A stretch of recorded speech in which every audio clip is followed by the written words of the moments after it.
ಎಲ್ಲ ದೈವಕ್ಕೆ ನಿಮ್ಮ ಮೆಲ್ಲಡಿಗೆ ಘನವೆಂದು ಸೊಲ್ಲಿಗೊಮ್ಮೊಮ್ಮೆನ್ನುತ್ತಿಪೆ ನಾಂ ಗುರುರಾಯ ಸಲ್ಲೀಲೆಯಿಂದ ಕೃಪೆಯಾಗು. ಸದಾಕಾಲ ಸ್ಮರಣೀಯರಾದ ಗುರುದೇವರನ್ನು ಹೃದಯಾರೆ ಧ್ಯಾನಿಸಿಕೊಂಡು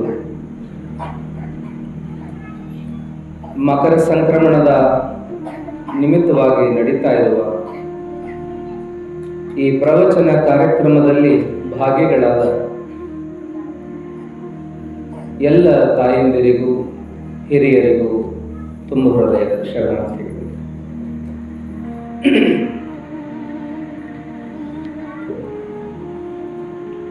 ಈ ಕಾರ್ಯಕ್ರಮದ ಶುಭಾರಂಭ ಮೊನ್ನೆ ನಾವು ನೀವೆಲ್ಲ ನೆರವೇರಿಸಿದ್ದೀವಿ. ಪ್ರತಿ ವರ್ಷವೂ ಒಂದೊಂದು ವಿಷಯದ ಮೇಲೆ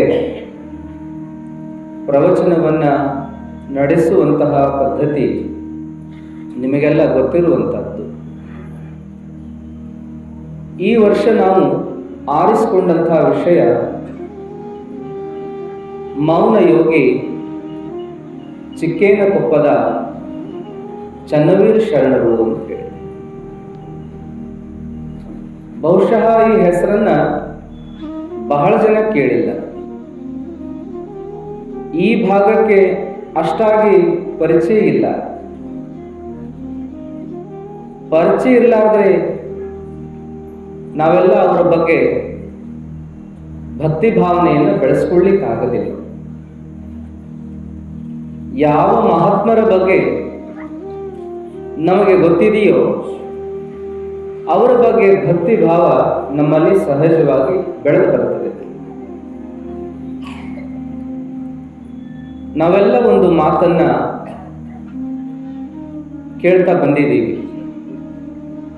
ಯದಾ ಯದಾ ಹಿ ಧರ್ಮಸ್ಯ ಗ್ಲಾನಿರ್ಭವತಿ ಭಾರತ. ಈ ಶ್ಲೋಕ ಆಗಾಗ ನೀವೆಲ್ಲ ಕೇಳಿರಿ. ಯದಾ ಯದಾ ಹಿ ಧರ್ಮಸ್ಯ ಗ್ಲಾನಿರ್ಭವತಿ ಭಾರತ. ಯಾವಾಗ ಯಾವಾಗ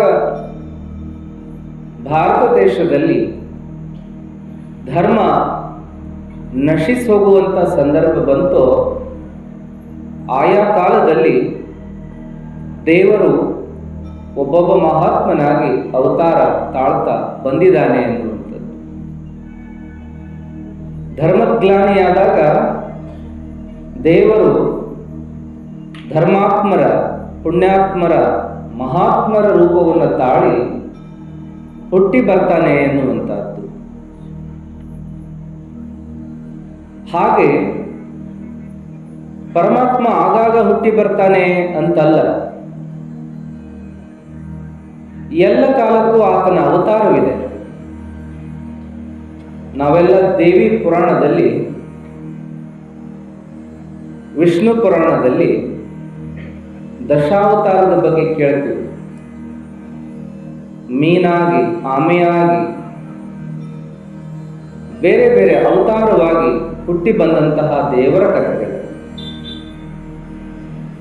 ಹಾಗೆಯೇ ಮಹಾತ್ಮರ ರೂಪದಲ್ಲಿಯೂ ದೇವರು ಆಗಾಗ ಹುಟ್ತಾನೇ ಬರ್ತಾನೆ ಅಂತ ಕೇಳ್ತೀವಿ.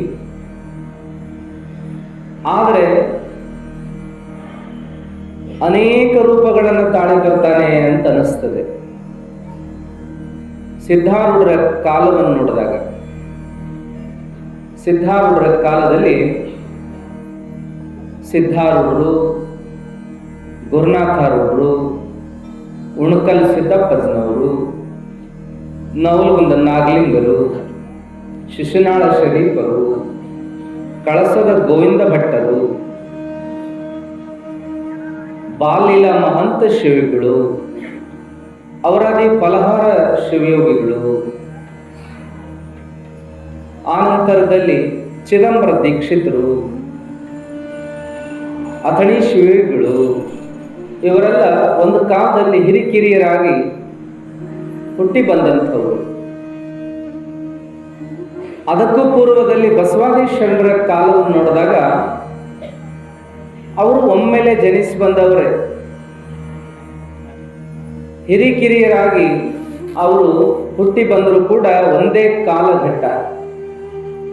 ಅಲ್ಲಮಾಪುರದು ಬಸವಣ್ಣ, ಸಿದ್ದರಾಮೇಶ್ವರ, ಚನ್ನಬಸವಣ್ಣ, ಅಕ್ಕ ಮಹಾದೇವಿ, ಡೋಹರ ಕಕ್ಕಯ್ಯ, ಮಾಲರ ಚೆನ್ನಯ್ಯ, ಕುಂಬಾರ ಗುಂಡಯ್ಯ, ಇಳಿಹಾಳ ಬೊಮ್ಮಯ್ಯ, ಡಕ್ಕೆಯ ಬೊಮ್ಮಯ್ಯ, ಒಕ್ಕಲಿಗ ಮುದ್ದಣ್ಣ, ಹೂಗಾರ ಮಾದಯ್ಯ, ಕುರುಬ ಗೊಲ್ಲಾಳೇಶ, ಲಕ್ಷದ ಮೇಲೆ 96,000 ಜನ ಒಮ್ಮೆ ಅವತಾರ ಎತ್ತಿದ್ರು. ಧರ್ಮ ಗ್ಲಾನಿಯಾದಾಗ ಅಲ್ಲೊಬ್ಬ ಇಲ್ಲೊಬ್ಬ ಹುಟ್ಟುತ್ತಾನೆ ಅಂತಲ್ಲ, ಲಕ್ಷ ಲಕ್ಷ ಸಂಖ್ಯೆಯಲ್ಲಿಯೂ ಕೂಡ ಮಹಾತ್ಮರು ಹುಟ್ಟಿ ಬಂದಂಥ ಉದಾಹರಣೆ ಇದೆ. 1000 ಸಂಖ್ಯೆಯಲ್ಲಿ ಹುಟ್ಟಿ ಬಂದ ಉದಾಹರಣೆ ಇದೆ. 100 ಸಂಖ್ಯೆಯಲ್ಲಿ ಹುಟ್ಟಿ ಬಂದ ಉದಾಹರಣೆ ಇದೆ. ಯಡಿಯೂರು ಸಿದ್ಧಲಿಂಗೇಶ್ವರರ 701 ಜನ ಶಿಷ್ಯರ ವಿಚಾರಗಳನ್ನು ಕೇಳ್ತೀವಿ. 701 ಜನ ಒಟ್ಟಿಗೆ ಅವರು ಸಂಚಾರ ಮಾಡಿದ್ರು. ಹಾಗೆಯೇ ಪ್ರೌಢದೇವರಾಯನ ಕಾಲದಲ್ಲಿ 101 ಜನ ವಿರಕ್ತರು. ಒಂದೊಂದು ಕಾಲಕ್ಕೆ 10 ಜನ, 100 ಜನ, 1000 ಜನ, ಲಕ್ಷ ಜನ ಹುಟ್ಟಿ ಬಂದು ಜಗತ್ ಕಲ್ಯಾಣವನ್ನು ಮಾಡಿದ್ದನ್ನು ನೋಡಿದಾಗ ದೇವರು ಒಂದೇ ರೂಪ ತಾಳಿ ಬರ್ತಾನೆ, ಒಂದೇ ಕಡೆ ಹುಟ್ಟಿ ಬರ್ತಾನೆ ಅಂತ ಹೇಳಲಿಕ್ಕಾಗಲ್ಲ. ಎಷ್ಟು ಮುಖ ಇಟ್ಟುಕೊಂಡು ಹುಟ್ಟಿ ಬರಬಹುದೋ ಗೊತ್ತಿಲ್ಲ ದೇವರು. ಬಸವಣ್ಣವರು ಹೇಳ್ತಾರಲ್ಲ, 84 ಲಕ್ಷ ಯೋನಿಯಲ್ಲಿ ನೀನು ಯಾವ ಮುಖದಿಂದ ಬಂದರೂ ನಿನಗೆ ನಾನು ಶರಣನ್ನದೇ ಇರಲಾರೆ ಅಂತಾರೆ. ಅಂದ್ರೆ ದೇವರು ಯಾವ ಮುಖ ಇಟ್ಟುಕೊಂಡಾದರೂ ಹುಟ್ಟಿ ಬರೋದು.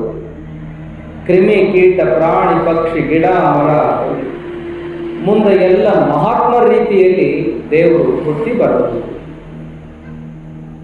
ಹಾಗಾಗಿ ದೇವರು ಇದೇ ಅವತಾರದಲ್ಲಿ ಬರ್ತಾನೆ, ಬಂದಿದ್ದಾನೆ ಅಂತ ಹೇಳಿ ಮುಗಿಸ್ಲಿಕ್ಕಾಗೋದಿಲ್ಲ. ಅಂಥ ದೈವಿ ಅವತಾರದ ಮಹಾಪುರುಷರ ಕಥೆಗಳನ್ನು ಬರೀ ಕರ್ನಾಟಕದಲ್ಲಲ್ಲ, ತಮಿಳುನಾಡಿನಲ್ಲ, ಮಹಾರಾಷ್ಟ್ರದಲ್ಲ, ಇಡೀ ಭಾರತ ಭೂಮಿಯ ತುಂಬ ಮಹಾತ್ಮರು ಹುಟ್ಟಿ ಬಂದಿರತಕ್ಕಂಥದ್ದನ್ನು ನೋಡ್ತೀವಿ. ಅಲ್ಲಿಯವರು ನಮಗೆ ಗೊತ್ತಿಲ್ಲ, ಇಲ್ಲಿಯವರು ಅಲ್ಲಿಯವರಿಗೆ ಗುರ್ತಿಲ್ಲ ಅಂದ ಮಾತ್ರಕ್ಕೆ ಮಹಾತ್ಮರಿಲ್ಲ ಅಥವಾ ಅವರು ಮಹಾತ್ಮರಲ್ಲ ಅನ್ನಕ್ಕೆ ಬರುವುದಿಲ್ಲ. ಹಾಗಾಗಿ ಇನ್ನೊಂದು ಮಾತನ್ನು ಕೇಳ್ತೀವಿ. ಏನಪ್ಪಾ ಅಂತ ಕೇಳಿದ್ರೆ, ಎಂದರೋ ಮಹಾನುಭಾವರು ಅಂದರೀಕಿ ವಂದನము ಅಂತ ತೆಲುಗಿನಲ್ಲಿ ಹೇಳುವಂತೆ, ಎಲ್ಲೆಲ್ಲಿ ಮಹಾತ್ಮರು ಹುಟ್ಟಿ ಬಂದಿದ್ದಾರೋ ಆ ಎಲ್ಲ ಮಹಾತ್ಮರ ಪದತಲಕ್ಕೆ ಒಂದು ದೀರ್ಘದಂಡ ನಮಸ್ಕಾರ ಅಂತ ಹೇಳಿ.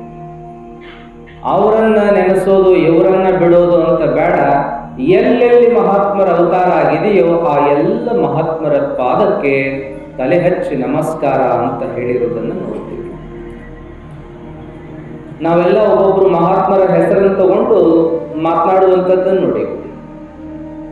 ಒಬ್ಬರು ಬುದ್ಧನನ್ನು ನೆನೆಸಿ ಪ್ರವಚನ ಶುರು ಮಾಡ್ತಾರೆ, ಒಬ್ಬರು ಬಸವಣ್ಣನವರನ್ನು ನೆನೆಸಿ ಶುರು ಮಾಡ್ತಾರೆ, ಒಬ್ಬರು ಸಿದ್ಧಾರೂಢರನ್ನು ನೆನೆಸಿ ಶುರು ಮಾಡ್ತಾರೆ, ಒಬ್ಬರು ಅವರವರ ಗುರುಗಳನ್ನು ನೆನೆಸಿ ಪ್ರವಚನವನ್ನ, ಭಾಷಣವನ್ನ ಶುರು ಮಾಡ್ತಾರೆ.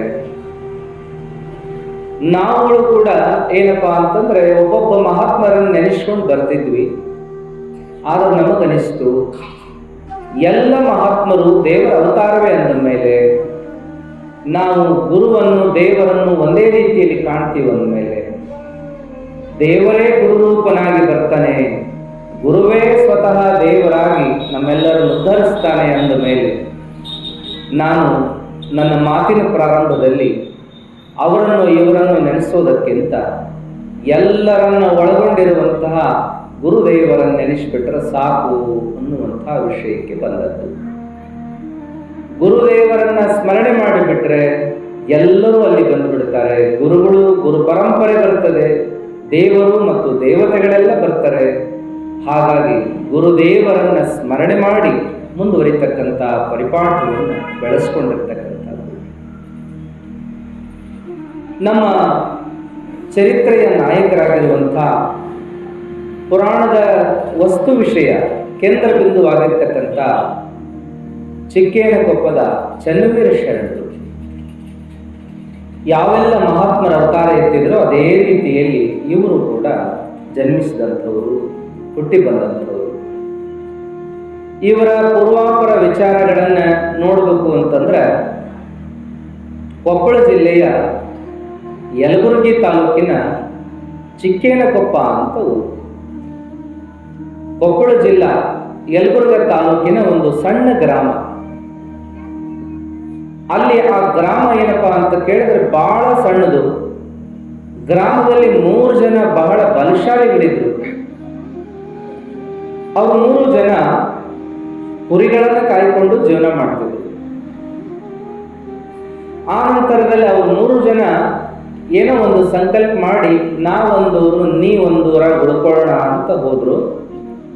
ಚಿಕ್ಕ ಉಳಿದಂತಹ ಊರೇ ಚಿಕ್ಕೇನಕೊಪ್ಪ ಆಯಿತು, ಸಿದ್ಧ ಉಳಿದಂಥ ಊರೇ ಸಿದ್ನೇಕೊಪ್ಪ ಅಂತ ಆಯಿತು, ಮಾಳಿ ಅಂತ ಅನ್ನುವ ಶರಣೆ ಉಳಿದಂತಹ ಊರೇ ಮಾಳಿಕೊಪ್ಪ ಅಂತ ಆಯಿತು. ಈ 3 ಜನ ಒಂದೊಂದು ಊರಲ್ಲಿ ಉಳಿದ್ರು. ಸಿದ್ಧಿಪುರುಷರಾಗಿದ್ದರು. ಕುರಿಯನ್ನ ಕಾಯ್ಕೋತಲೇ ಸಾಧನೆ ಮಾಡ್ತಕ್ಕಂಥ ಇವರು 3 ಜನ ಒಂದೇ ಕಡೆ ಇರೋದಕ್ಕಿಂತ ಒಂದೊಂದು ಊರಲ್ಲಿ ಉಳಿಯೋಣ ಅಂತ ಹೋದ್ರು. ಆ ಊರುಗಳು ಈ ರೀತಿಯಲ್ಲಿ ಬೆಳೆದು ಬಂದು ಚಿಕ್ಕೇನಕೊಪ್ಪ, ಸಿದ್ನೇಕೊಪ್ಪ, ಮಾಳಿಕೊಪ್ಪ ಅಂತ ಬೆಳೆದು ಬಂದು. ಚಿಕ್ಕೇನಕೊಪ್ಪದ ಮೂಲ ಪುರುಷ ಯಾರಾದರು ಅಂದ್ರೆ ಚಿಕ್ಕ ಅಂತ ಒಬ್ಬ ಸಾಧಕ. ಆತ ತನ್ನ ಕುರಿಗಾಯಿ ಕೆಲಸವನ್ನು ಮಾಡಿಕೊಂಡು ಬರೋವರಿಗೆಲ್ಲ ಒಂದಿಷ್ಟು ಸಮಾಧಾನಕರ ವಿಚಾರಗಳನ್ನು ಹೇಳಿಕೊಂಡು ಜೀವನ ಮಾಡ್ತಿದ್ದ.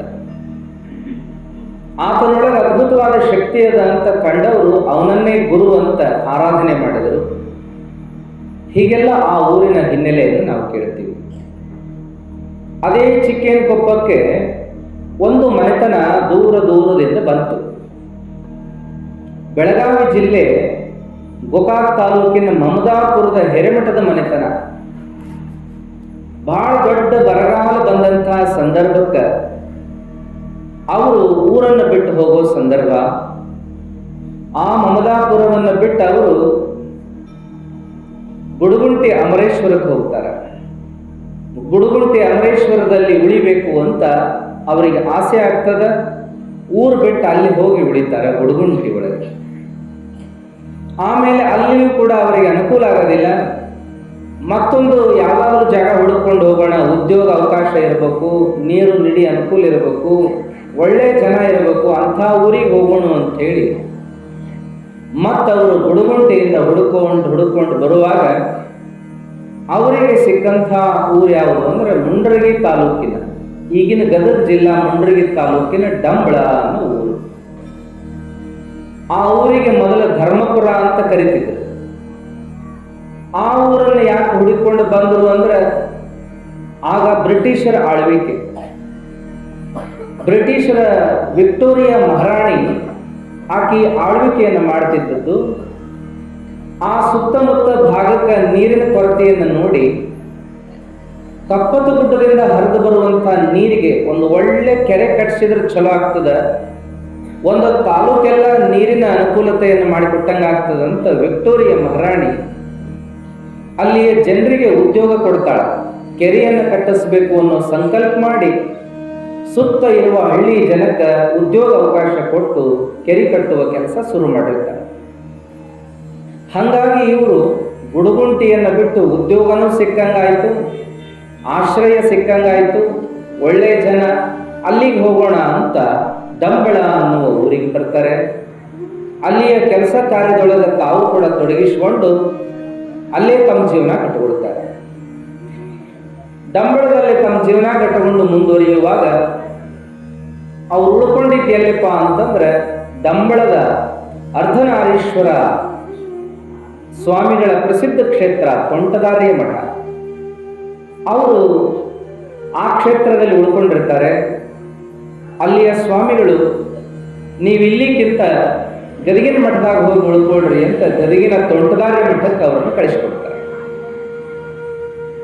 ಗದಗಿನ ತೋಂಟದಾರ್ಯ ಮಠಕ್ಕೆ ಬಂದ ಈ ಕುಟುಂಬ ಉಳ್ಕೋತದ. ಅವಾಗ ಅಲ್ಲಿರುವ ಸ್ವಾಮೀಜಿಯವರು ಇಲ್ಲ, ನಮ್ಮ ಇನ್ನೊಂದು ಮಠ ಅದ ಬಿನ್ನಾಳ ಅಂತ ಊರಾಗ ಮಠ ಅದ, ಅಲ್ಲಿ ಯಾರೂ ಇಲ್ಲ, ನೀವು ಅಲ್ಲೇ ಉಳ್ಕೊಂಡ್ರೆ ಚಲೋ ಆಗ್ತದ ಅಂತ ಹೇಳಿ ಮಠ ನೋಡ್ಕೊಂಡಂಗೆ ಆಗ್ತದ, ಮತ್ತು ನಿಮಗೂ ಕೂಡ ಅಲ್ಲಿ ಎಲ್ಲ ರೀತಿಯ ವ್ಯವಸ್ಥೆ ಆಗ್ತದ ಅಂತ ಕಳಿಸ್ಕೊಡ್ತಾರೆ.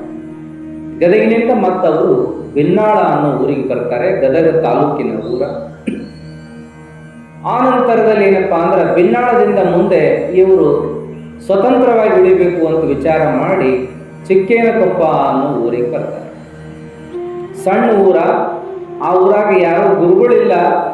ಅದಕ್ಕೆ ನೀವು ಬಂದ್ರೆ ಚಲೋ ಆಗ್ತದೆ ಅನ್ನುವಂಥ 4-6 ಜನರ ಅಭಿಪ್ರಾಯದ ಮೇಲೆ ಈ ಕುಟುಂಬ ಏನು ಹೋಗಿ ಉಳ್ಕೊಳ್ತದಂದ್ರೆ ಆ ಚಿಕ್ಕೇನಕೊಪ್ಪಕ್ಕೆ ಹೋಗಿ ಉಳ್ಕೊಳ್ತದ.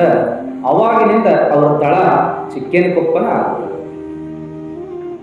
ಮೊದಲಿಂಥದ್ದೊಂದು ಇತ್ರಿ, ಊರಿಗೆ ಒಂದು ಮಠ ಬೇಕು, ಊರಿಗೆ ಒಬ್ಬರು ಗುರುಗಳು ಬೇಕು ಅಂತ ಇತ್ತು. ಊರಾಗ ಗುರುಗಳಿಲ್ಲ ಅಂದ್ರೆ ಹುಡುಕ್ಯಾಡಿ ತಗೊಂಡು ಬರ್ತಿದ್ರು. ಆ ಊರಿಗೆ ಈ ಊರಿಗೆ ಹೋಗಿ ಊರಾಗ ಒಬ್ಬರು ಗುರುಗಳಿರ್ಬೇಕು, ಮನೆಗೆ ಹಿರಿಯರಿರ್ಬೇಕು, ಊರಿಗೆ ಒಬ್ಬರು ಗುರುಗಳಿರ್ಬೇಕು ಅಂತ ಒಂದು ನಾಣ್ಣುಡಿನೇ ಅದ. ಹಿರಿಯರಿಲ್ಲದ ಮನೆಯಲ್ಲ, ಗುರುವಿಲ್ಲದ ಮಠ ಅಲ್ಲ ಅಂತ ನಾವು ಕೇಳ್ತೀವಿ. ಹಂಗ ಯಾವ್ಯಾವ ಊರಾಗ ಗುರುಗಳಿಲ್ಲಲ್ಲ ಆಯಾ ಊರಿನವರು ಮಾತಾಡಿಕೊಂಡು ಮತ್ತೊಂದು ಊರಾಗ 2-3 ಜನ ಗುರುಗಳಿದ್ರೆ ಅವ್ರನ್ನ ಕರ್ಕೊಂಡು ಬರ್ತಿದ್ರು. ನಿಮಗೆ ನಾವು ನೋಡ್ಕೊಳ್ತೀವ್ರಪ್ಪ, ನಿಮಗೆ ಜಮೀನು ಕೊಡ್ತೀವಿ, ನಿಮಗೆ ಜಾಗ ಕೊಡ್ತೀವಿ, ನಮ್ಮ ಊರಾಗ ಒಂದು ಮಠ ಕಟ್ಟಕೊಡ್ರಿ, ನಮ್ಮ ಊರಾಗ ಉಳಿರಿ ಅಂತ ಒತ್ತಾಯ ಮಾಡಿ ಕರ್ಕೊಂಡು ಬರ್ತೀವಿ. ಗುರುಗಳನ್ನ ಮಾಡಿಕೊಳ್ಳುವಂಥ, ಊರಾಗ ಒಂದು ಮಠ ಇರಲಿ ಅಂತ ಕಟ್ಟುವಂಥ, ಕರ್ಕೊಂಡು ಬಂದ ಗುರುಗಳಿಗೆ ಒಂದಿಷ್ಟು ಜಾಗ ಜಮೀನು ಕೊಟ್ಟು ನೀವಿಲ್ಲೇ ಉಳಿದು ನಮಗೆ ಧರ್ಮ ನೀತಿ ತತ್ವ ಸಂಸ್ಕಾರ ಕೊಟ್ಕೋತ ಇರಿಪ್ಪ ಅಂತ ಹೇಳ್ತಿದ್ರು. ಒಂದು ಕಾಲಕ್ಕೆ ಹೀಗೆಲ್ಲ ಬೆಳೆದು ಬಂದು ಹಾಗಾಗಿ ಊರೂರಿಗೆ ಹೋದಲ್ಲೆಲ್ಲ ಮಠಗಳನ್ನು ನಾವು ನೋಡ್ತೀವಿ. ಮಠ ಇಲ್ಲದ ಊರು ಸಿಗೋದು ಬಹಳ ಅಪರೂಪ. ಒಂದು ಕಾಲಕ್ಕೆ ಇತ್ತು, ಈ ಕಾಲಕ್ಕೆ ಇಲ್ಲ ಅನ್ಬೋದೇ ವಿನಃ ಒಟ್ಟ ನಮ್ಮೂರ ಮಠನ ಇಲ್ಲ ಅನ್ನುವಂಥವು ಇಲ್ಲ. ಆದ್ರೆ ಸಾವಿರ ಸಂಖ್ಯೆಯಲ್ಲಿರೋ ಮಠಗಳು ಈಗ ಅಷ್ಟು ಮಠಗಳು ಉಳ್ಕೊಂಡಿಲ್ಲ, ಕಡಿಮೆ ಆಗಿದ್ದಾವೆ ಮಠಗಳು. ಸಾವಿರಾರು ಮಠಗಳ ಹೆಸರುಗಳನ್ನು ಉಲ್ಲೇಖ ಮಾಡ್ತಾರೆ. ಒಂದು ಕಾಲಕ್ಕೆ 5,000 ಇತ್ತು, ಒಂದು ಕಾಲಕ್ಕೆ 3,000 ಆದವು, ಈ ಕಾಲಕ್ಕೆ 1,000-1,500 ಅದಾವ ಅಂದ್ರೆ ಬಹಳ ಅನ್ನುವಂಥ ಮಾತುಗಳು. ಮಹಾರಾಷ್ಟ್ರದೊಳಗೂ ಕೂಡ ಸಾವಿರ ಸಂಖ್ಯೆಯ ಮಠಗಳು ನಶಿಸಿ ಹೋಗ್ಯಾವ ಅನ್ನುವಂಥದ್ದನ್ನು ಕೇಳ್ತೀವಿ. ಕಾಲಕ್ಕೆ ಜನರ ಮನೋಭಾವ ಬದಲಾವಣೆಯಾಗಿ, ಕಾಲಕ್ಕೆ ಮಳಿ ಬೆಳೆ ಹೆಚ್ಚು ಕಮ್ಮಿಯಾಗಿ, ಕಾಲಕ್ಕೆ ಧರ್ಮದ ಬಗೆಗಿನ ಅಪೇಕ್ಷಾ ಪ್ರೀತಿ ಕಡಿಮೆಯಾಗಿ ಮಠಗಳು ಸ್ವಾಮಿಗಳು ಇಲ್ಲದಂಗೆ ಹಾಕುವಂತ ಹೊಂಟು ಅನ್ನುವಂಥದ್ದನ್ನು ನೋಡ್ತೇವೆ. ಆದರೂ ಸಮಾಧಾನಕರ ಅಂತಂದ್ರೆ ಆ ಕಾಲದ ನೋಡ್ರಿ, ನಮ್ಮ ಗುರುಗಳಿಲ್ರಪ್ಪ ನೀವು ಬರ್ರಿ ಅಂತ ಕರ್ಕೊಂಡು ಹೋಗ್ತಿದ್ರು ಅನ್ನುವಂಥದ್ದು, ಅವರಿಗೆ ಅವಕಾಶ ಮಾಡಿ ಕೊಡ್ತಿದ್ರು ಅನ್ನುವಂಥದ್ದು. ಹಿಂಗ ಏನು ಚಿಕ್ಕೇನಕೊಪ್ಪಕ್ಕೆ ಈ ಹಿರೇಮಠದವ್ರನ್ನ ಕರ್ಕೊಂಡು ಹೋದ್ರಲ್ಲ, ಇವರಿಗೆ ರಾಜೂರು ದೇಶಗತಿಯವರು ಒಂದು 10 ಎಕರೆ ಜಮೀನು ಕೊಡ್ತಾರೆ. ನೀವು ಇದ ಊರಾಗಿದ್ದ ಧರ್ಮ ಪ್ರಸಾರ ಮಾಡ್ಕೋತ ಇರ್ರಿ ಅಂತ ಹೇಳಿ 10 ಎಕರೆ ಜಮೀನು ಕೊಟ್ಟು ನಿಮ್ಮ ಜೀವನಕ್ಕೆ ಒಂದು ಆಶ್ರಯ ಇರಲಿ, ನಿಮಗೊಂದು ಭದ್ರತಾ ಇರಲಿ, ಹಣಕಾಸಿನ ಅನುಕೂಲ ಇರಲಿ ಅಂತ ಹೇಳಿ 10 ಎಕರೆ ಜಮೀನು ಕೊಡ್ತಾರೆ. ಊರವರೆಲ್ಲ ಕೂಡಿ ಒಂದು ಮಠ ಕಟ್ಟಿಸ್ಕೊಡ್ತಾರೆ. ಈ ಮನೆತನ ಅಲ್ಲೇ ಉಳಿತದ ಅಂತಾರೆ. ಆದ್ರೆ ಈ ಕಾಲಕ್ಕೆ ಇನ್ನೂ ಬಹಳ ಬೇರೆ ಕೇಳ್ತೀವಿ ಬಿಡು. ಒಂದು ಕಾಲಕ್ಕೆ ಕರದ ಜಾಗ ಕೊಟ್ಟು ಮಠ ಕಟ್ಟಿಸಿ ಜಮೀನು ಕೊಟ್ಟು ಉಳಿಸ್ಕೊಂತಿದ್ರು. ಆದ್ರೆ ಈ ಕಾಲಕ್ಕೆ ಏನಪ್ಪಾ ಅಂದ್ರೆ ಇದ್ದ ಜಮೀನನ್ನ ಕಸ್ಕೋಬೇಕು ಅನ್ನುವಂಥ ಜನರು ಕೂಡ ಎಲ್ಲಾ ಕಡೆಗಳು ಇಲ್ಲೇ ಇರ್ತಾರೆ. ಮುಂದೆ ಸ್ವಾಮಿಗಳಿಗೆ ಸನ್ಯಾಸಿಗಳಿಗೆ ಅದಕ್ಕೆ ಜಾಗ ಬೇಕು, ಸನ್ಯಾಸಿಗಳಿಗೆ ಅದಕ್ಕೆ ಫಲ ಬೇಕು, ಸನ್ಯಾಸಿಗಳಿಗೆ ಅದಕ್ಕೆ ಇದು ಬೇಕು ಅಂತ ಹೇಳಿ ಹೊಳ್ಳಿ ಬಹುಶಃ ಯಾವ ಅಡವಿ ಅರಣ್ಯದಿಂದ ಸನ್ಯಾಸಿಗಳು ಬಂದ್ರು ಹೊಳ್ಳಿ ಇವ್ರನ್ನ ಅದ ಅಡವಿ ಅರಣ್ಯಕ್ಕೆ ಕಳಿಸೋ ಲೆಕ್ಕ ಮಾಡುವಂಥ ಜನ ಅದಾರ. ಎಷ್ಟೆಷ್ಟು ಮಠಗಳು ಹಾಳಾದವು ಅನ್ನುವಂಥ ಕಥೆಗಳನ್ನು ಕೇಳಿದಾಗ ಬಹಳ ವಿಚಿತ್ರ ಅನಿಸ್ತದೆ. ಇನ್ನೊಂದು ಮಾನ್ಯ ತಮಾಷೆ ಅನಿಸ್ತು ನಮಗ. ತಮಾಷೆಯಾಗಿ ನಿಮ್ಮ ಮುಂದೆ ಹೇಳೋದಂದ್ರೆ, ಪ್ರವಚನ ಶುರು ಆಗ್ತದ, ನಿಮ್ಮ ಮನ್ಯಾಗ ಎಲ್ಲಾರು ಕರ್ಕೊಂಬರ್ರಿ ಅಂತ ಹೇಳಿದ್ವಿ.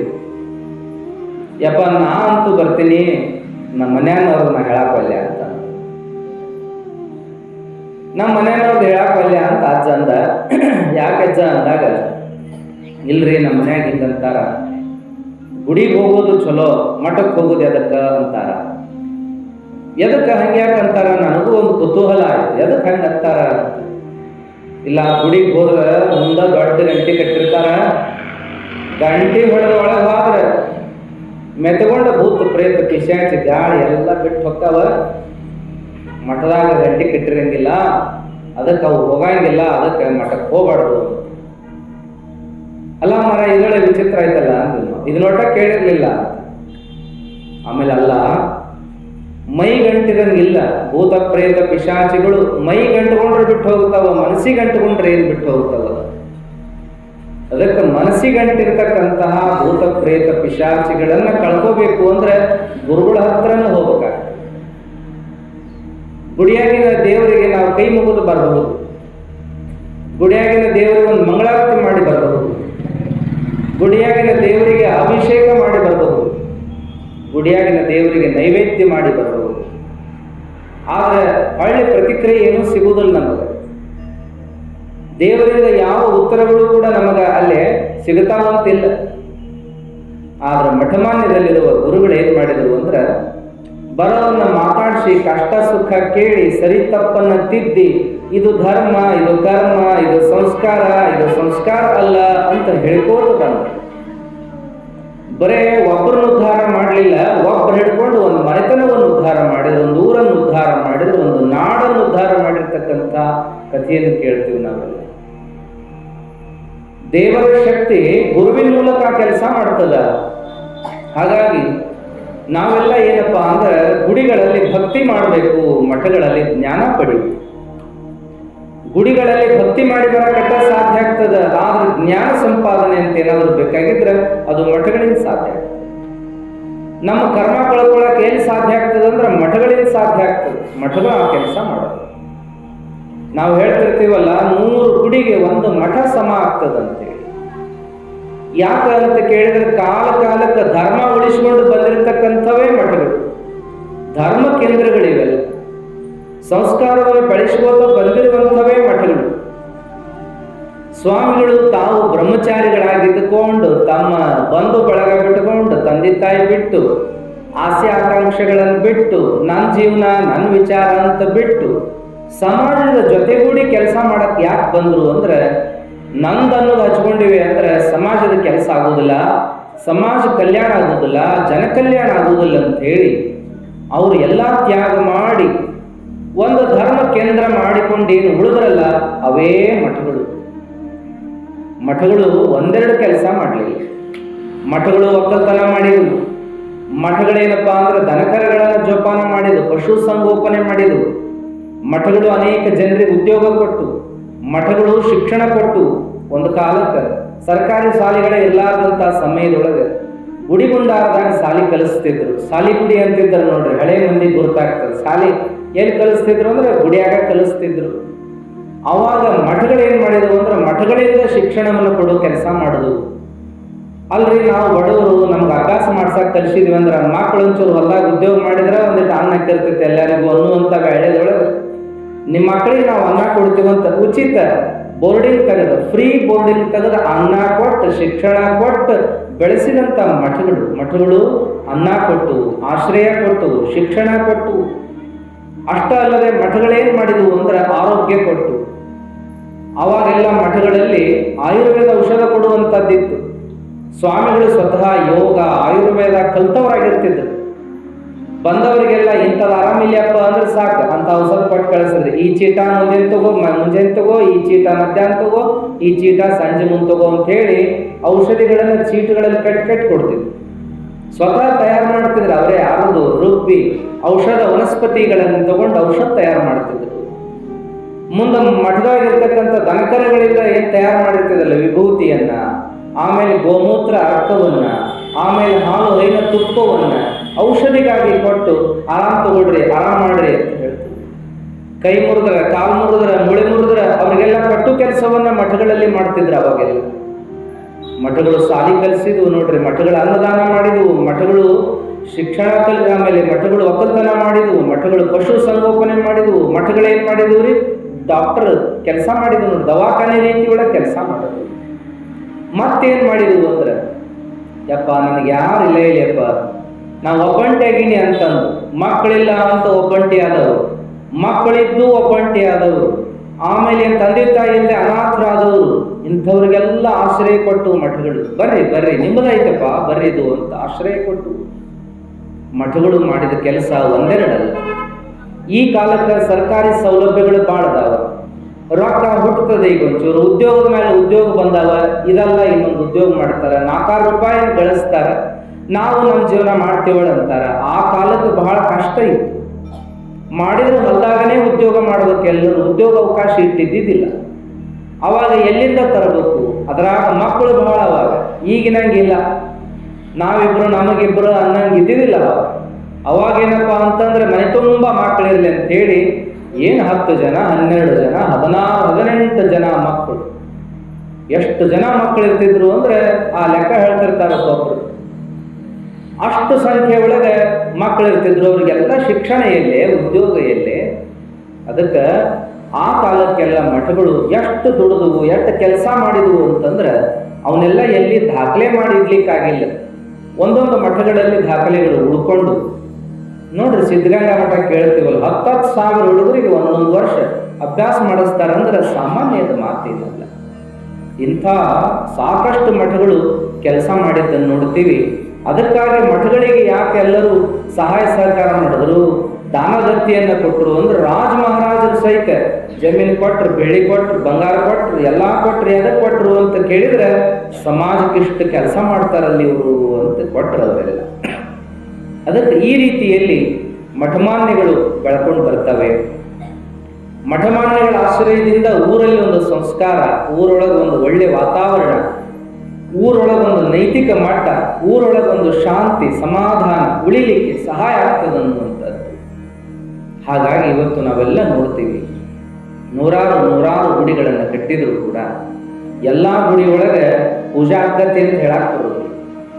ಎಲ್ಲ ಗುಡಿಯಾಗ ದೀಪ ಹಚ್ತಾರ, ಎಲ್ಲ ಗುಡಿಯಾಗ ಪೂಜಾ ಆಗ್ತದ, ಎಲ್ಲ ಗುಡಿ ಒಳಗೆ ನಿತ್ಯ ಆಚರಣೆಗಳು ನಡೀತಾವ ಅಂತ ಹೇಳಕ್ಕಾಗೋದಿಲ್ಲ. ಎಷ್ಟು ಗುಡಿ ಬಂದಾಗ್ಯಾವ, ಎಷ್ಟು ಗುಡಿ ದೀಪ ಇಲ್ದಂಗೆ ಅದಾವ, ಎಷ್ಟು ಗುಡಿಯಾಗ ಪೂಜಾ ಇಲ್ದಂಗೆ ಅದಾವ ದೇವರ. ಅದ್ರ ಮಠಮಾನ್ಯಗಳಲ್ಲಿ ಏನಾಯ್ತು ಅಂದ್ರೆ ಗುರುಗಳೊಂದು ಪರಂಪರೆ ಹಾಕಿದ್ರು. ಏನಪ್ಪಾ ಅಂದ್ರೆ ತಮ್ಮ ನಂತರದಲ್ಲಿ ಒಬ್ಬ ಶಿಷ್ಯನನ್ನು ಮಾಡಿ ನೇಮಕ ಮಾಡ್ತಾ ಬಂದ್ರು. ಇಲ್ಲ, ಇದು ಉಳಿಬೇಕು, ಇದು ಬೆಳಿಬೇಕು, ಧರ್ಮ ಉಳಿಬೇಕು, ಧರ್ಮ ಬೆಳಿಬೇಕು, ಸಮಾಜ ಸುಖದಿಂದ ಬಾಳ್ಬೇಕಂತ ಹೇಳಿ ಎಷ್ಟು ಕೆಲಸ ಮಾಡ್ಕೋತ ಬಂದ. ಅದಕ್ಕೆ ನಾವೆಲ್ಲ ಹಿಂದಿನ ಹಿರಿಯರನ್ನು ನೋಡ್ತೀವಿ, ಮಠಮಾನ್ಯಗಳನ್ನು ಕಟ್ಟಾಕ, ಉಳಿಸಾಕ, ಬೆಳೆಸಾಕ ಎಷ್ಟು ಕೆಲಸ ಮಾಡಿದ್ರು. ಅದಕ್ಕೆ ನೀವೆಲ್ಲ ಹಿರಿಯರು, ನೀವೆಲ್ಲ ಏನು ಕಮ್ಮಿ ಇಲ್ಲ. ರಘುಕವಿ ಇತಿಹಾಸ ಏನು ಕಡಿಮೆ ಇಲ್ಲ. 63 ಮಠ ಇದ್ವು ಅಂತ ಒಂದು ಮಾತದ ರಘುಕವ್ಯ. 63 ಗುಡಿ ಇದ್ವು, 63 ಮಠ ಇದ್ವು, 63 ಭಾವ ಇದ್ವು. ಇಷ್ಟೆಲ್ಲ ಕಥೆಯನ್ನು ಕೇಳ್ತೀವಿ ನಾವೆಲ್ಲ. ಒಳ್ಳೆ ಇತಿಹಾಸದಾದ್ರೆ ನಶಿಸುವಂತ ಬಂತ. ಈಗ ಎಣಿಸ್ಬೇಕ, ಅಲ್ಲೊಂದೈತೆ ಇಲ್ಲೊಂದೈತೆ ಅನ್ಬೇಕು ಮಠ, ಅವೆಲ್ಲ ಕಡಿಮೆ ಆಗೋತು ಬಂತ. ಆದ್ರೆ ಇರುವ ಮಠಗಳಾದ್ರೂ ಕೆಲಸ ಮಾಡಕತ್ತಾವಲ್ಲ ಅನ್ನೋದೊಂದು ಸಮಾಧಾನ, ಕೆಲಸ ಮಾಡಕತ್ತಾವ. ಅದಕ್ಕೆ ನೀವೆಲ್ಲ ಕಾರಣ, ನೀವೆಲ್ಲ ಭಕ್ತಾದಿಗಳೇನದಿರಲ್ಲ, ಒಳ್ಳೆಯ ಮನಸ್ಸುಳ್ಳವರೇನದಿರಲ್ಲ, ಮಾಡಬೇಕು, ನೀಡಬೇಕು, ದುಡಿಬೇಕು, ಧರ್ಮ ನಮ್ಮದು, ನಮ್ಮ ಮಠ ಅಂತ ಪ್ರೀತಿ ಉಳ್ಳವರದಿರಲ್ಲ, ನಿಮ್ಮಿಂದಾಗಿ ಇವೆಲ್ಲ ಉಳಿತಾವ, ಬೆಳಿತಾವ ಅಂತ ಹೇಳ್ಬೇಕು ನಾವೆಲ್ಲ. ಯಾಕಂದ್ರೆ ಇವು ಇರುವ ನಿಮಗಾಗಿ, ನೀವ ಕಾಯ್ಕೊಂಡು ನೀವ ಬೆಳೆಸ್ಕೊಂಡು ಬಂದಿದ್ದಕ್ಕೆ ಇವೆಲ್ಲ ಕೆಲಸ ಮಾಡ್ತಾವ. ಅದಕ್ಕೆ ನೀವೆಲ್ಲ ಏನಪ್ಪಾ ಅಂತಂದ್ರೆ ಆಶ್ರಮದ ನಿಜವಾದ ಆಸ್ತಿ ಅಂದ್ರೆ ನೀವ ಎಲ್ಲ. ಆಶ್ರಮದ ಆಸ್ತಿ ಏನಪ್ಪಾ ಅಂದ್ರೆ ಭಕ್ತರೇ ಆಶ್ರಮದ ಆಸ್ತಿ, ಭಕ್ತರೇ ಮಠದ ಆಸ್ತಿ ಎನ್ನುವಂಥದ್ದು. ಹಾಗಾಗಿ ನೀವೆಲ್ಲರೂ ಮನಸ್ಸು ಮಾಡಿದ್ರೆ ಧರ್ಮ ಉಳಿತದ, ಬೆಳೀತದ. ಇಲ್ಲಪ್ಪ ಏನಪ್ಪ ಬಿಡಪ್ಪ, ಏನ್ ಪುರಾಣ, ಏನ್ ಪ್ರವಚನ, ಏನ್ ಇನ್ನು ಯಾವ ಕಾಲದಾಗ ನಾವಿನ್ನು ನಡ್ರಿ ಅಂತೇಳಿ ಅಲ್ಲೇ ಕುಡ್ಕೋತ ಕುಂತ್ರ ಏನಾದಿತ್ತು ಹೇಳ್ರಿಪ್ಪ. ಅಲ್ಲೇ ಎಲ್ಲೋ ಸರ್ಕಲ್ನಾಗ, ಅಲ್ಲೇ ಎಲ್ಲೋ ಕಟ್ಟಿ ಮ್ಯಾಗ ಕುಂತ ಹರಟಿ ಹೊಡ್ಕೋತ ಕುಂತ್ರ ಏನಾಗುದ? ಒಂದು ತಮಾಷೆ ಕಥೆ ನೋಡ್ರಿ. ವಿಮಾನದಾಗ ಹೊಂಟಿದ್ರಂತ್ರಿ, ಆಜು ಕುಂತಿದ್ರು ಒಂದ ಶೀಟ್ನ್ಯಾಗ. ಅವಾಗ ಮಾತಾಡಕತ್ರ, ನಿಮ್ದು ಯಾವರು ಅಂತ ಇವ ಕೇಳಿದ, ನಿಮ್ದು ಯಾವರು ಅಂತ ಅವ ಕೇಳಿದ. ಮಾತು ಶುರುವಾತಂತ. ನಮ್ದು ರಘುಕವಿ ಅಂತ. ಮೊದಲ ನಮ್ಮದು ಕರ್ನಾಟಕ ಅನ್ನಂತವ, ನಮ್ಮದು ಕರ್ನಾಟಕ ಅನ್ನಂತೀವ. ಅವ ಇನ್ನೊಬ್ಬ ಕರ್ನಾಟಕದಾಗ ಯಾವ ಜಿಲ್ಲಾ ರೀ ಅನ್ನಂತ. ಅವ ಇನ್ನೊಬ್ಬ ಹೇಳಿದ ನಮ್ದು ಬಾಗಲಕೋಟೆ ಜಿಲ್ಲಾ ಅನ್ನಂತೆ. ಅಯ್ಯೋ ನಮ್ಮದು ಬಾಗಲಕೋಟ್ರಿ ಅನ್ನಂತೀನಿ. ಹಾಗಾದ್ರೆ ಯಾವ ತಾಲೂಕ್ರಿ, ಯಾವ ಊರ್ರಿ? ನಮ್ಮದು ರಬಕವಿ ಅಂತ ಅನ್ನಂತವ. ಇವನು ಅಂದಂತೆ ನಮ್ದು ರಬಕವಿನ ರೀ ಅನ್ನಂತೀವ. ಅವಾಗ ಅವನು ಕೇಳ ರಬಕವಿ ಎಲ್ಲಿ ನಿಮ್ಮ ಮನೆ ಅಂತ ಇವ ಅನ್ನಂತೆ. ಅವಂತ ರಬಕವ್ಯಾಗ ಏನಪ್ಪಾ ಅಂದ್ರೆ ಅಲ್ಲೇ ಬ್ರಹ್ಮಾನಂದ ಮಠದ ಮಕ್ಕಳಿಗೆ ಅನ್ನಂತವ. ಇವನ್ನ ನಿಮ್ದ ಅಂತ ಕೇಳಿದ್ರೆ ಅಯ್ಯೋ ನಮ್ಮದು ಅಲ್ಲೇ ರೀ ಬ್ರಹ್ಮಾನಂದ ಮಠದ ಮಗ್ಲಿಗೆ ಅನ್ನಂತೀವನು. ಹಿಂಗೆ ಇಬ್ರು ಮಾತಾಡ್ಕೊತ ಕುಂತಾಗ ಹಿಂದೆ ಶೀಟ್ನಾಗ ಕುಂತಾವನು ತೆಲಿ ಕೆಟ್ಟ ಹೋಗ್ತಾನೆ. ಅಲ್ಲ ಎಂತ ಮಳ್ಳದಿರಿ ನೀವು ಮಳ್ಳದಿರೋ ಏನು ಜನರನ್ನ ಮಳ ಮಾಡಕತ್ತೀರೋ? ಇಬ್ಬರದು ಒಂದ ಊರ, ಇಬ್ಬರದು ಒಂದ ಓಣಿ, ಇಬ್ಬರು ಮನಿನೂ ಅಲ್ಲಿ, ಒಬ್ರನ್ನೊಬ್ರು ನೋಡಿಲ್ಲ. ನೀವು ಎಂತ ಮನುಷ್ಯರದಿರಿ ನೀವು, ಒಬ್ರಿಗೊಬ್ರು ಅಪರೂಪ ಅನ್ನೋ ರೀತಿ ಮಾತಾಡಕತ್ತೀರಿ ಅಂದಾಗ ಅವ್ರಂದ್ರತೆ ಟೈಮ್ ಪಾಸ್ ಮಾಡತ್ತೀವಳ, ನೀವು ಅಪ್ಪ ಆಗ್ಬೇಕು ನಾ ಮಗ ಆಗ್ಬೇಕು, ತಂದೆ ಮಕ್ಕಳದ ಇಬ್ರು ಕೂಡ ಹೊಂಟೀವಿ ನಾವು, ಟೈಮ್ ಪಾಸ್ ಆಗ್ಬೇಕಲ್ಲ ಊರು ಗೌರ್ಮೆಂಟ್ ಅಂತ ಹಂಗೆ ಮಾಡಕತ್ತೀವಿ. ನಾವೆಲ್ಲ ಟೈಮ್ ಪಾಸಿಗೆ ಸುಮ್ಮನೆ ಮಾತಾಡ್ಕೊತ ಕಾಲ ಕಳೆಯೋದ್ರಿಂದ ಏನ್ ಬರ್ತದ? ಬೇಕದು ಬೇಕು, ಮನರಂಜನೆಗೆ ಒಂಚೂರು ಖಾಲಿ ಪೀಲಿ ಮಾತುಗಳು ಬೇಕಾಗ್ತವ. ಆದ್ರೆ ಯಾವಾಗಲೂ ಬರೀ ಖಾಲಿ ಮಾತಾಡ್ಕೋತಾನ ಹೊತ್ತುಗಳದ್ರೆ ಹೆಂಗೆ? ಅದಕ್ಕೆ ಹೇಳಿದ್ರಲ್ಲ, ಒಣ ಮಾತಾಡಿದರೆಲ್ಲ ಸಣೆ ಹರಿದು ಹೋಗುವುದೇ. ಒಣ ಮಾತಾಡ್ಕೋತ ಹೋಗೋದ್ರಿಂದ ಕರ್ಮ ಕಳಿತದನೋ ಮಳ. ತ್ರಿಣಯನೊಲಿಸುವುದು ಬಹು ಕರಕಷ್ಟವಾತ್ಮ. ಪರಮಾತ್ಮನ ಒಲಿಸೋದು ಬಹಳ ಕಷ್ಟ ಇತ್ತಪ್ಪ. ಅದಕ್ಕೆ ನೀ ಒಣ ಮಾತಾಡ್ಕೋತನ ಕಾಲ ಕಳಿಬೇಡ ಅಂತ ಹೇಳಿ. ನಮ್ಮ ಜನ್ಮ ಬಹಳ ಅಪರೂಪಕ್ಕೆ ಬಂದಿರತಕ್ಕಂಥದ್ದು, ಬಹಳ ವಿಶೇಷವಾಗಿರುವಂತಹ ಜನ್ಮ ಇದು, ಮಾನವ ಜನ್ಮ. ಇದನ್ನು ವ್ಯರ್ಥ ಮಾಡಬಾರದು ಅಂತ ಹೇಳ್ಯಾರ. ವ್ಯರ್ಥ ಮಾಡಬಾರದು ಅಂದ್ರೆ ಏನ? ನಾವೇನ್ ಮಾಡಕತ್ತೀವಿ ಅಂದ್ರೆ ವ್ಯರ್ಥನ ಮಾಡಕತ್ತೀವಿ. ಏನಂತ ಕೇಳಿದ್ರೆ ಹೆಂಗಾರ ಟೈಮ್ ಕಳಿಬೇಕು ಅಂತ ವಿಚಾರ ಮಾಡ್ತೀವಿ. ಈಗಂತೂ ಯಾರಿಗೂ ಟೈಮ ಸಾಲದು. ಏನನ ಏನ್ರಿ, ಈಗ ಇದನ್ನ 8 ಆಗೈತಿ, ಆಲೆ 10 ಆಗೈತಿ ನೋಡ್ರಿ, ಆಲೆ 12 ಆಗೈತಿ. ಅಯ್ಯೋ ಶಿವ ಅಂತ ನಾವು ಪ್ರವಚನ ಕಾಲೆ ಬಂದು ಕುಂತ ಈಗ ಆಲೆ 8 ಯಾಕೆ ಬತ್ ನೋಡ್ರಿ, 7 ಯಾಕೆ ಬತ್? ಏನ್ ಮಾಡ್ತಾರೆ? ಹೊತ್ತು ಕಳಿಬೇಕಾಗಿಲ್ಲ, ಹೊತ್ತು ತಾನೇ ಅದು ಕಳೆದು ಹೋಗ್ತಿರ್ತದ. ಆದ್ರೆ ಹೊತ್ತನ್ನು ನಾವು ಉಪಯೋಗ ಮಾಡಿಕೋಬೇಕು ಅನ್ನುವಂಥದ್ದನ್ನ ಮಹಾತ್ಮರು ಹೇಳ್ತಾರೆ. ಹೊತ್ತು ಉಪಯೋಗ ಮಾಡ್ಕೋಬೇಕು, ಹೊತ್ತು ಹಗಲೆಲ್ಲ ಬರಂಗಿಲ್ಲ ಅಂತೇಳಿ. ಅದಕ್ಕೆ ಹೊತ್ತು ಬಂದಾಗ ಗೊತ್ತು ಮಾಡಿಕೋ ಅಂತ ಹೇಳಿದ್ರು. ಹೊತ್ತು ಬಂದಾಗ ಗೊತ್ತು ಮಾಡಿಕೋ, ಮಾನವ ಜನ್ಮ ಎಂಥದ್ದು ಅನ್ನೋದನ್ನು ಗೊತ್ತು ಮಾಡಿಕೋ, ಮಾನವ ಜನ್ಮದ ಸಾರ್ಥಕ ಎಲ್ಲೈತಿ ಅನ್ನೋದನ್ನು ಗುರ್ತು ಮಾಡಿಕೋ ಅಂತ ಹೇಳಿ. ಹೊತ್ತು ಬಂದಾಗ ಗೊತ್ತು ಮಾಡಿಕೋ, ಹೊತ್ತು ಕಳೆಯಾಕೆ ಹೋಗ್ಬೇಡ ಅಂತ ಹೇಳಿ. ಅದಕ್ಕಾಗಿ ನಾವೆಲ್ಲ ಮಹಾತ್ಮರ ಚರಿತ್ರೆಯನ್ನು ಯಾಕೆ ಇಟ್ಕೊಳ್ಳೋದು ಅಂದ್ರೆ ಅವರ ಪರಿಚಯವನ್ನ ಮಾಡ್ಕೊಳ್ಳೋದ್ರ ಜೊತೆಗೆ ಅವ್ರು ಹೆಂಗ ಜೀವನ ಮಾಡಿದ್ರಪ್ಪ ಅದನ್ನ ನೋಡ್ಬೇಕಾಗಿದೆ. ನಾವೆಲ್ಲ ಏನಪ್ಪಾ ಅಂದ್ರೆ ಬೇರೆ ಬೇರೆ ವಿಷಯ ಇಟ್ಕೋಬಹುದು, ಆದ್ರೆ ಕಥೆ ಅನ್ನೋದು ಬೇಕಲ್ಲ ನಮಗೆಲ್ಲ.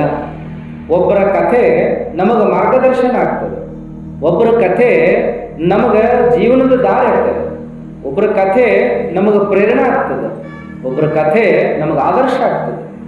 ಅದಕ್ಕೆ ಒಬ್ಬೊಬ್ಬ ಮಹಾತ್ಮರ ಚರಿತ್ರೆಯನ್ನ ನಾವು ಇಟ್ಕೊಳ್ಳೋ ಉದ್ದೇಶ ಅದ. ಚಿಕ್ಕೇನಕೊಪ್ಪದ ಶರಣರು ಬಹಳ ಮಂದಿಗೆ ಗೊತ್ತಿಲ್ಲ, ಒಂದಿಬ್ಬರಿಗೆ ಗೊತ್ತೈತೆ ಅಂದ್ರೆ ಬಹಳ. ಅದಕ್ಕಂತ ಮಹಾತ್ಮರನ್ನ ನಾವು ಪರಿಚಯ ಮಾಡ್ಕೋಬೇಕಾಗ್ಯದ.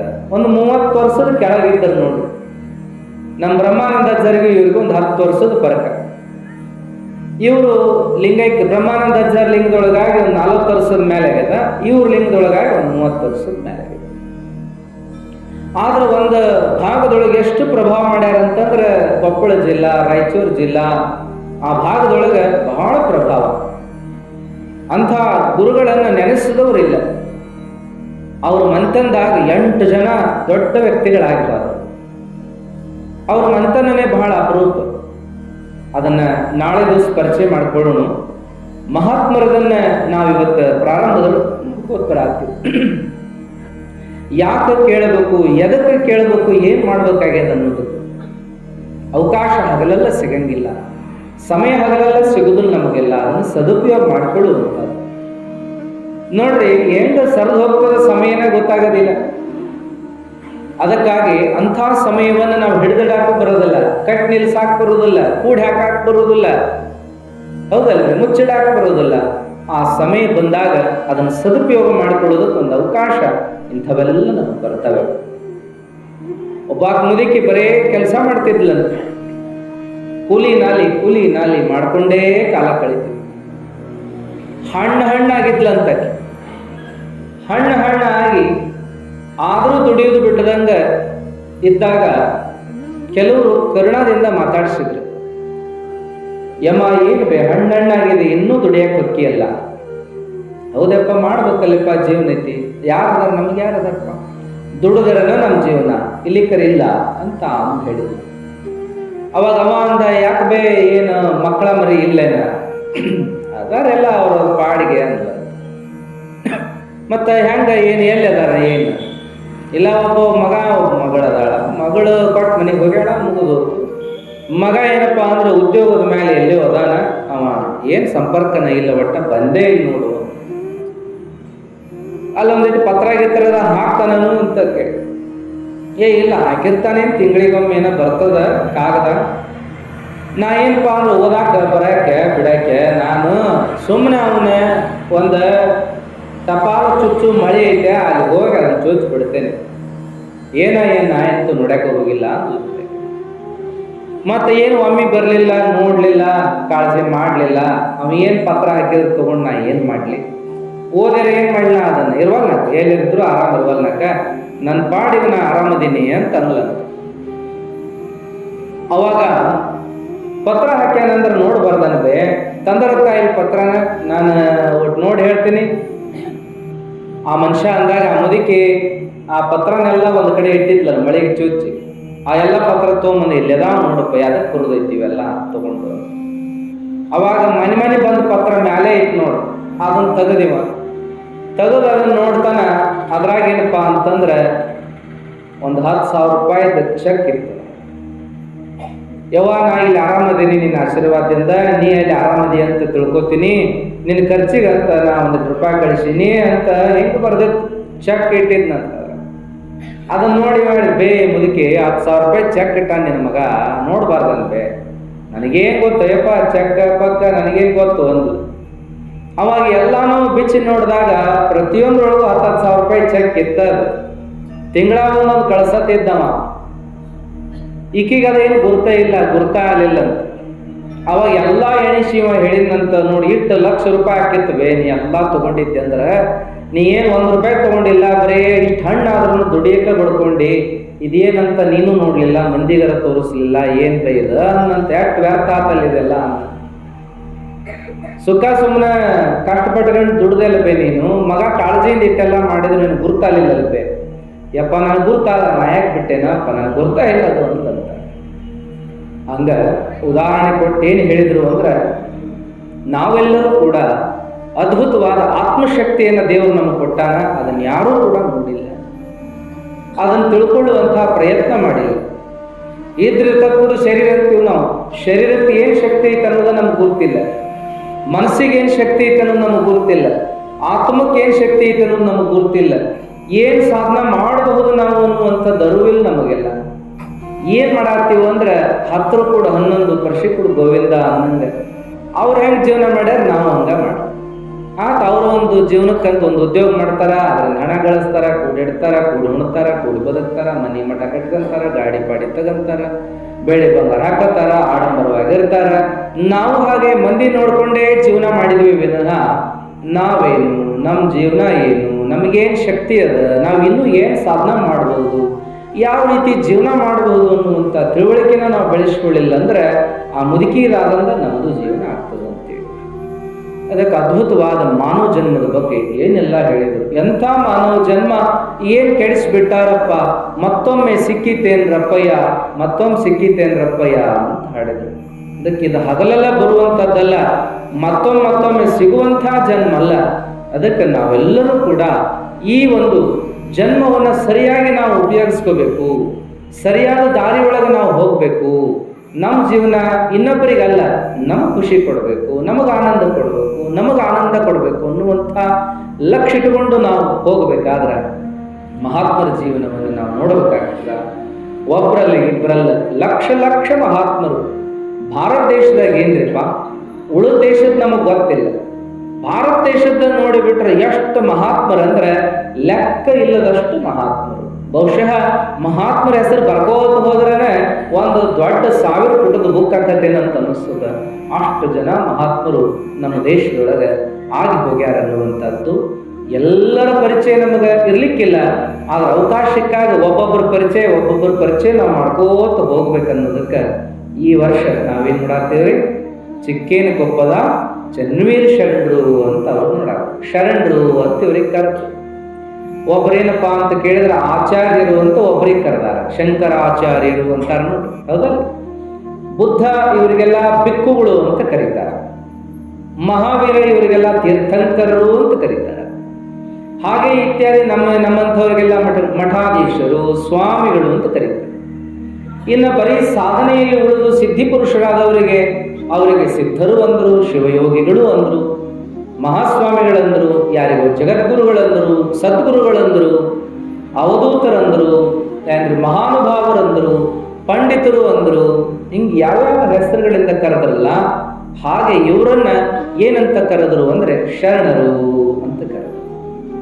ಶರಣರ ಬಗ್ಗೆ ಬಹಳ ಪ್ರೀತಿ ಇಟ್ಟುಕೊಂಡು ಶರಣರ ಹಾದಿಯೊಳಗೆ ನಡ್ಕೋತ ಬಂದಂಥ ಸರಳಾತಿ ಸರಳ ವ್ಯಕ್ತಿತ್ವ ಉಳ್ಳಂತ ಇವರಿಗೆ ಶರಣರು, ಚನ್ನವೀರ ಶರಣರು ಅಂತ ಕರೀತಾರೆ.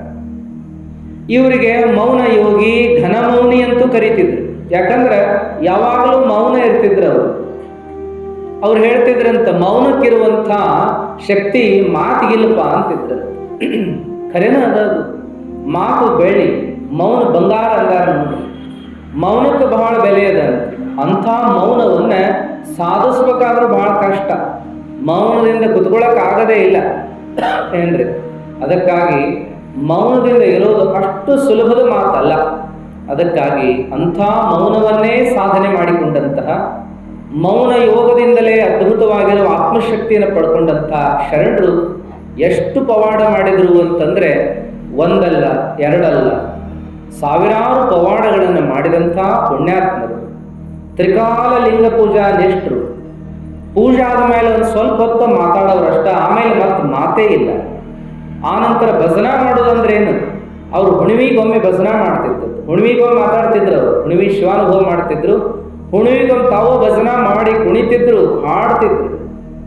ಇವರ ಗುರುಗಳು ಉಜ್ಜಯಿನಿಯ ಜಗದ್ಗುರುಗಳು, ಆಮೇಲೆ ಕೊಪ್ಪಳದ ಗವಿಸ್ವಾಮಿಗಳು. ಗವಿಸ್ವಾಮಿಗಳಂದ್ರೆ ಸಾಕು, ಇವರು ಅವ್ರ ಪಾದಾಗ ಬಿದ್ದು ಹೊರಳಾಡ್ತಿದ್ರು, ಅಂತ ಗುರುಭಕ್ತಿ ಇವರಿಗೆ. ಪಾಹಿಮಾಂ ಗವಿಯ ಸಿದ್ಧ, ಪಾಹಿಮಾಂ ಗವಿಯ ಸಿದ್ಧ, ಪಾಹಿಮಾಂ ಗವಿಯ ಸಿದ್ಧ, ಗವಿಯ ಸಿದ್ಧ ಪಾಹಿಮಾಂ ಅಂತ ಭಜನಾ ಮಾಡ್ಕೋತ ಅವ್ರನ್ನ ಅವ್ರು ಮಾರ್ತು ಬಿಡ್ತಿದ್ರು. ಇಂಥ ಗುರುಭಕ್ತಿ, ಲಿಂಗನಿಷ್ಠ, ಜಂಗಮ ಸೇವಾ ಮಾಡ್ಕೋತ ಬಂದಂತಹ ಚನ್ನವೀರ ಶರಣರು ಬಹಳ ಅದ್ಭುತವಾಗಿರುವಂಥ ಜೀವನ ಮಾಡಿದ್ದಾರೆ. ಅವರ ಊರು ಚಿಕ್ಕೇನಕೊಪ್ಪದ ಹಿನ್ನೆಲೆ ನೋಡಿದ್ವಿ. ಅವರ ಮನೆತನ ಒಂದು ಹಿರಿಯ ಮಟ್ಟದ ಮನೆತನ ಆಗಿತ್ತು. 8 ಜನ ಹಿರಿಯ ಪೂಜ್ಯರಾಗಿ ಹೋದರು. ಆ ನಂತರದಲ್ಲಿ ಬಂದಂಥವರು ಕಾನಯ್ಯನವರು, ವೀರಮ್ಮ ಅಂತ ದಂಪತಿಗಳು. ಅವರ ಆದರ್ಶ ಜೀವನದಲ್ಲಿ ಏನೆಲ್ಲ ಜನಾನುರಾಗಿಗಳಾಗಿದ್ರು ಅನ್ನೋದಕ್ಕೆ ಅನೇಕ ನಿದರ್ಶನಗಳು ಬರ್ತವೆ. ಅವರ ಹೊಟ್ಟೆಯಲ್ಲಿ ಹುಟ್ಟಿ ಬಂದಂಥ ಪುಣ್ಯಾತ್ಮರೇ ಚನ್ನವೀರ ಶರಣರು ಅಂತ ಹೇಳಿ ಇವರ ಕಥೆಯನ್ನ ನಾವು ನಾಳೆ ದಿವಸದಿಂದ ಇಡೀ